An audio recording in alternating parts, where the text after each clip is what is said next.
Bəzən düşünürük ki, mən haqlıyam, mənim fikrim düzgündür, onu etdiyi normal deyil.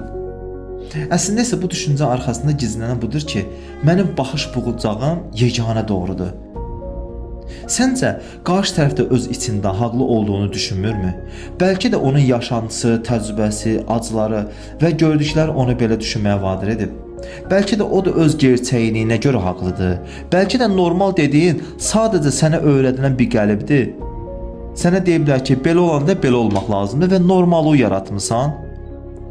Və bu normala qarşı kim çıxırsa elə bilirsən ki, o normal deyil. Bəlkə səncə səhv olan onun üçün yeganə çıxış yoldur. Burada qarşı tərəfi dinləmək çox önəmlidir. Çünki dinlədikcə, empati etdikcə həqiqətlər görünməyə başlayır. Və bu zaman anlayırsan ki, haqlılıq deyil, anlayış rahatlıq gətirir. Qarşındakı insan sənin başqa bir şəraitdə, başqa bir tərzdə içindəki versiyandır. O səni sadəcə aynalayır. İçində olandan başqa bir şey görə bilməzsən. Sən elə bilirsən ki, məsələ onunladır. Əslində məsələ tam da sənin özünlədir. O sadəcə içindəki şəfalanmalı olan yeri göstərmək üçün qarşına çıxmışdır.